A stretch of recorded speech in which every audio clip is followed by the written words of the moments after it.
Good morning. हमने पिछली classes में मानव भूगोल के सिद्धांतों के बारे में बात की थी। उससे पहले हमने मानव पर्यावरण संबंधों की बात की। आज हम मानव भूगोल की क्लास में जीन ब्रून्स के अनुसार जो मानव भूगोल के तत्व हैं या मानव भूगोल के जो मूलभूत तथ्य हैं उनका अध्ययन करेंगे। तो सबसे पहले तो हम मानव भूगोल के तत्वों का अध्ययन क्यों कर रहे हैं।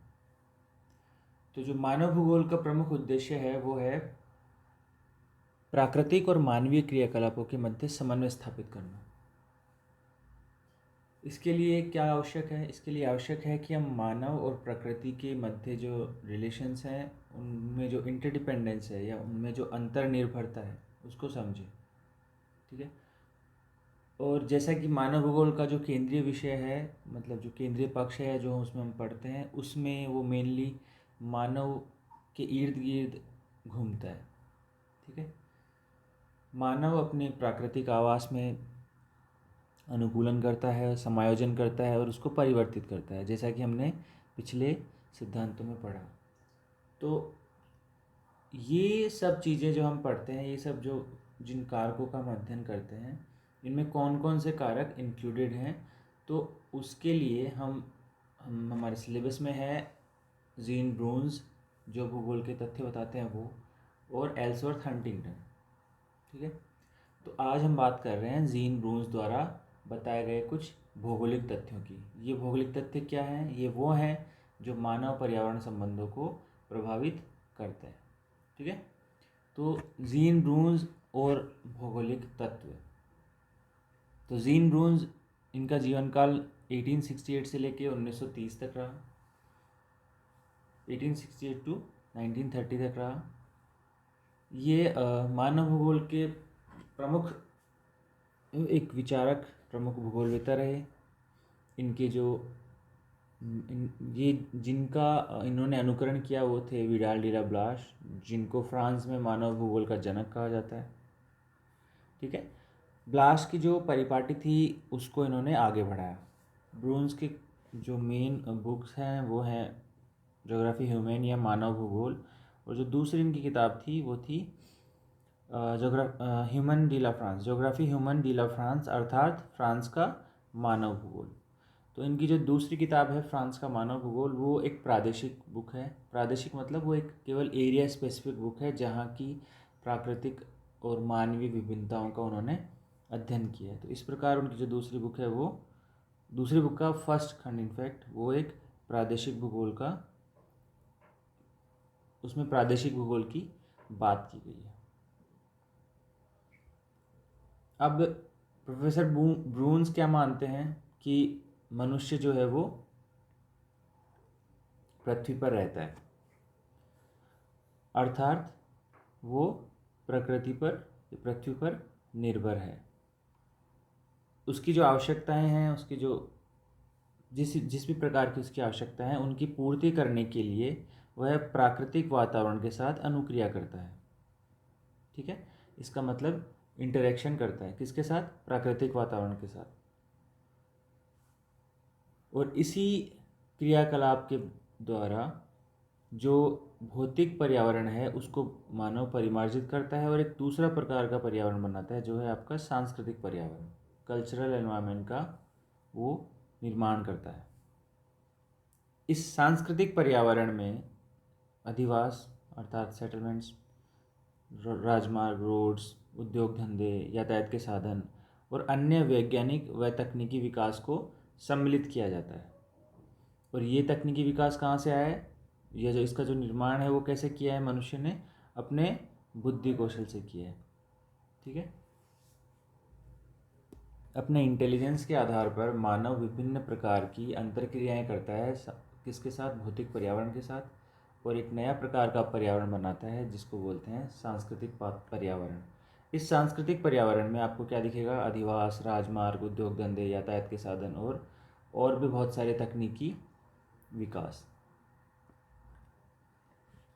अब जो ये ब्लास, विडाल डी ला ब्लास और जीन ब्रून्स हैं, इन्होंने एक्चुअली ये जो भूगोल की विशेष सामग्री है उसको दो भागों में बांटा है। ये ब्रून्स का हम केवल इसमें पढ़ेंगे।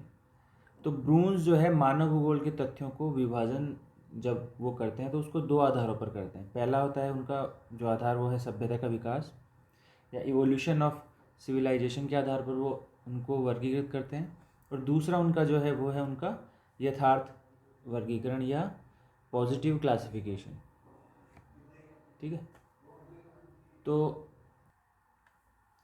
इस प्रकार दो आधार हैं जिसके आधार पर उन्होंने भौगोलिक तथ्यों का विभाजन किया, सभ्यता का विकास और दूसरा है यथार्थ वर्गीकरण। इसको इन दोनों को हम अभी डिटेल में देखते हैं।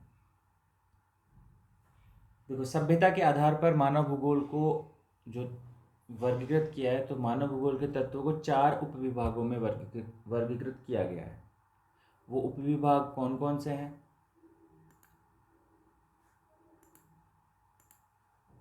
पहला है अनिवार्य आवश्यकताओं का भूगोल। ठीक है, या उसको बोलेंगे ज्योग्राफी को डिवाइड किया उन्होंने on the basis of first vital necessities. ठीक है। दूसरा है भूमि विदोहन संबंधी भूगोल, उसको बोलते हैं geography of the earth exploitation. Geography of the earth exploitation. उसके बाद में तीसरा है सामाजिक भूगोल, या इसको बोलते हैं सामाजिक और आर्थिक भूगोल, geography of social and economic needs. ठीक है। उसके बाद में जो चौथा विभाजन है वो है राजनीतिक एवं ऐतिहासिक भूगोल, पॉलिटिकल एंड हिस्टोरिकल नीड्स के आधार पर इन्होंने विभाजित किया है। तो पहला हो गया अनिवार्य आवश्यकताओं का भूगोल, फिर हो गया भूमि विदोहन संबंधी भूगोल, तीसरा है आपका सामाजिक भूगोल, और अंत में आ गया राजनीतिक एवं ऐतिहासिक भूगोल। पहला जो है आपका अनिवार्य आवश्यकताओं का भूगोल, इसके अंतर्गत जो कैटेगरीज इंक्लूड की गई हैं वो मानव की प्राकृतिक आवश्यकताएं हैं। प्राइमरी जो प्राथमिक आवश्यकताएं हैं उनको इसमें सम्मिलित किया गया है। फूड हो गया, क्लोथ हो गया और शेल्टर हो गया, मतलब घर, रोटी, कपड़ा, मकान जिसको आप बोलते हो, वो इसके अंतर्गत सम्मिलित हैं। और ये जो आवश्यकताएं हैं, चाहे मनुष्य कहीं पर भी निवास करे, ये जो रोटी, कपड़ा, मकान की आवश्यकताएं हैं उसको प्रत्येक जगह पे मिलती हैं। That means this category includes three primary needs: food, cloth and shelter, which are basic needs of all persons irrespective of time and place। दूसरी है भूमि विदोहन संबंधी भूगोल। ये जो है आपका संसाधन भूगोल से संबंधित है। इस श्रेणी में उन एक्टिविटीज़ को या उन मानवीय क्रियाकलापों को सम्मिलित किया गया है जो प्राकृतिक संसाधनों के एक्सप्लॉयटेशन या उनके विदोहन से संबंधित है। ठीक है। प्राकृतिक संसाधनों के विदोहन से संबंधित क्रियाओं को दूसरी कैटेगरी भूमि विदोहन संबंधी भूगोल में सम्मिलित किया गया है। उसके बाद में तीसरा है सामाजिक एवं आर्थिक भूगोल। तो ये जो कैटेगरी है इसमें ब्रून्स ने परस्पर अंतर्निर्भरता, कोऑपरेशन, श्रम के विभाजन और सामाजिक व्यवस्थाओं को सम्मिलित किया है। उसके बाद में आता है पॉलिटिकल एंड हिस्टोरिकल नीड्स, राजनीतिक और ऐतिहासिक भूगोल। ये जो कैटेगरी है इसमें आपका ज्योग्राफिकल फैक्ट्स के रिलेशंस को सम्मिलित किया गया है। सेम चीज़ को इस आप फ्लो चार्ट में देख सकते हैं। Elements of human geography, Jean Brunhes जो बोलते हैं, किसके आधार पर? सिविलाइजेशन के आधार पर। Classification on the basis of evolution of civilization. ठीक है। सिविलाइजेशन के विकास के आधार पर मानव भूगोल के जो तत्व हैं उनको चार भागों में बांटा गया है। पहला है, जैसे कि मैंने बताया, geography of first vital necessities. ठीक है, या जिसको हिंदी में बोलते हैं अनिवार्य आवश्यकताओं का भूगोल, उसके भीतर रोटी, कपड़ा और मकान। दूसरा है भूमि विदोहन संबंधी भूगोल, ज्योग्राफी ऑफ अर्थ एक्सप्लोइटेशन, जिसके अंतर्गत हम संसाधन भूगोल को सम्मिलित कर रहे हैं। इसमें उन क्रियाओं को सम्मिलित किया जाएगा जो संसाधनों के विदोहन से संबंधित है, चाहे वो जैविक हो, तो जैसे पशुपालन हो गया, या कृषि हो गया, माइनिंग हो गया, या औद्योगिकरण हो गया, ये सारी चीज़ें दूसरे कैटेगरी के तत्वों में सम्मिलित हैं। तीसरा है सोशल एंड इकोनॉमिक नीड्स के आधार पर, उसमें इंटरडिपेंडेंस, कोऑपरेशन और डिवीजन ऑफ लेबर, परस्पर अंतर्निर्भरता कैसे है सामाजिक और आर्थिक क्षेत्र में, उनमें कैसे कोऑपरेशन है, कैसे म्यूचुअल अंडरस्टैंडिंग है और कैसे श्रम का विभाजन है, वो इसमें तीसरे कैटेगरी के तत्वों में हम पढ़ते हैं।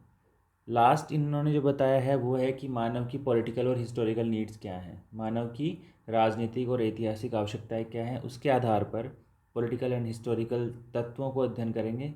उसमें देखेंगे देशों के परस्पर संबंधों की, वहाँ की राज्य कैसा है, किस प्रकार का स्टेट है, डेमोक्रेटिक है या नहीं है, फेडरल है या यूनिटरी है, ठीक है, और उनके इंटरनेशनल रिलेशंस कैसे हैं, राज्यों के या राष्ट्रों के अंतर्राष्ट्रीय संबंध कैसे हैं। तो ये हो गया classification on the basis of evolution of civilization. ये 4 प्रकार के तत्व और उनके जो विभिन्न उसमें जो अध्ययन करते हैं वो हमने देखा। ये ब्रून्स के जो हैं सभ्यता के विकास के आधार पर इन्होंने बताया। ये वही जैसे फिर हम ऑलरेडी मैं बता चुका हूँ आपको, अनिवार्य आवश्यकताएं आपकी रोटी कपड़ा मकान, और उसके बाद में भूमि विदोहन अर्थात संसाधन भूगोल, वही कृषि पशुपालन खनिज, इसके बाद में सामाजिक एवं आर्थिक भूगोल, इसमें मनुष्य की जो परस्पर अंतर्क्रियाएँ हैं, सामूहिक जीवन है, उसके बारे में अध्ययन किया जाता है। और लास्ट में जो था वो था राजनीतिक और ऐतिहासिक भूगोल। इसमें राजनीति, शासन और इतिहास आदि का अध्ययन किया जाता है, ठीक है। अब जो दूसरा वर्गीकरण है उसको ब्रून्स का यथार्थ वर्गीकरण या ब्रून्स का पॉजिटिव क्लासिफिकेशन भी कहते हैं। ये क्या है? ब्रून्स का जो यथार्थ वर्गीकरण है, उस वर्गीकरण की कल्पना उन्होंने जो की थी वो उन्होंने ये सोच के की कि मानव जो पृथ्वी तल पर निवास करता है उसके ऊपर मानव समुदाय का असमान वितरण क्यों है। उसके आधार पर उसने जो यथार्थ वर्गीकरण या पॉजिटिव क्लासिफिकेशन है वो किया, ठीक है।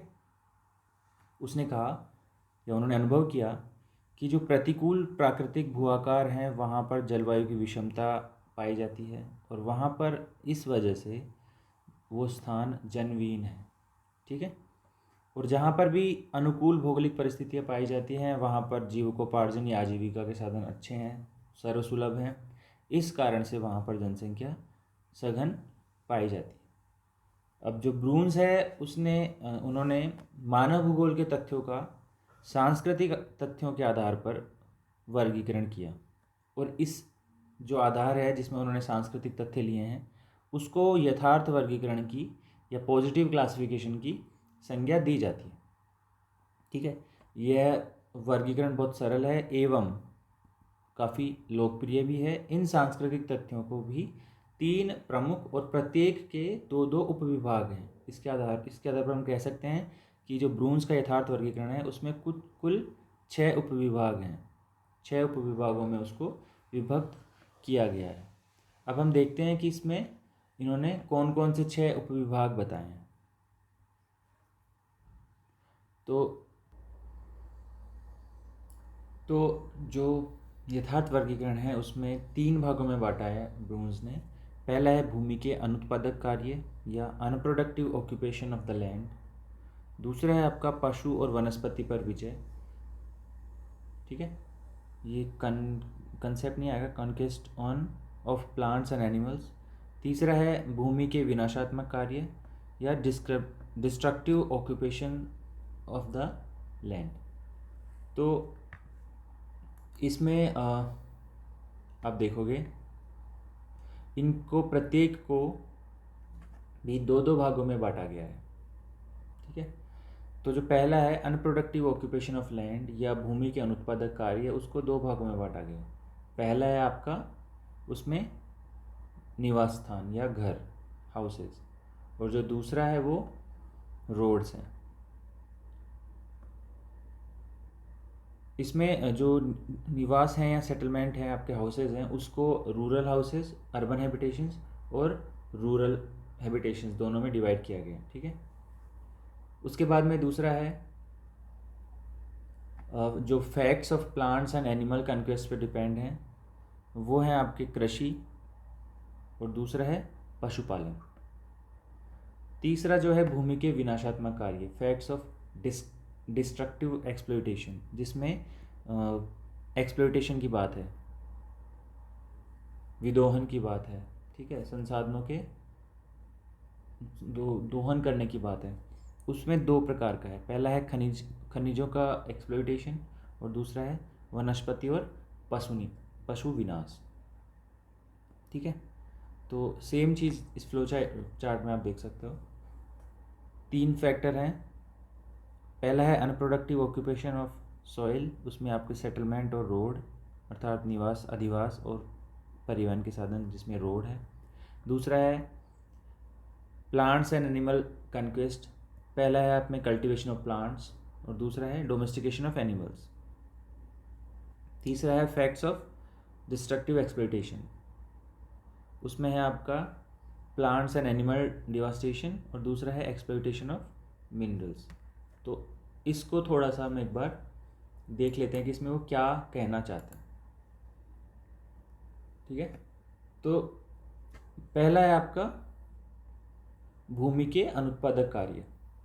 तो भूमि के अनुत्पादक कार्यों के अंतर्गत उनमें भूमि के अनुत्पादक व्यवसाय संबंधी तथ्यों को सम्मिलित किया जाता है, जिसमें घरों और सड़कों का अध्ययन किया जाता है। इसमें जो घर हैं उनका मुख्य एम या मुख्य लक्ष्य क्या है, वो है मानव को आश्रय प्रदान करना। ठीक है, और दूसरा क्या है, जो सड़कें हैं वो मानव के आवागमन को सुगम बनाती हैं। तो ब्रून्स क्या बोलते हैं, ब्रून्स के अनुसार घर और सड़क जो है वो भवन एवं राजमार्ग के रूप में इनका जो विकास हुआ है वो मानव के वैज्ञानिक विकास को दर्शाता है। ठीक है, उसमें जितनी जटिलता आएगी उनके अधिवासों में, इसका मतलब है कि मानव ने उतनी ही तकनीकी प्रगति की है। तो आप जैसे एग्जाम्पल देखोगे, जैसे इग्लू है, ठीक है, इग्लू जो है वो अपने प्राकृतिक आवास में जो भी उनके पास संसाधन पाए जाते हैं उनका अधिकतम उपयोग करके वो वहाँ पर अपना घर बनाते हैं। जो एस्किमोज हैं वो इग्लू बनाते हैं। ठीक, लेकिन आप वही चीज़ को देखोगे, आप यदि अर्बन एरियाज़ में देखोगे तो आपको अधिवासों में भिन्नता मिलेगी। आपको वहाँ के जो लोग रहते हैं, जो अर्बन एरियाज़ में रहते हैं या जो शहरों में रहते हैं, वहाँ पर जो अधिवास मिलेंगे वो आपको अलग मिलेंगे। आप यदि ग्रामीण क्षेत्रों में जाओगे तो ग्रामीण क्षेत्रों के अधिवास में आपको भिन्नता मिलेगी।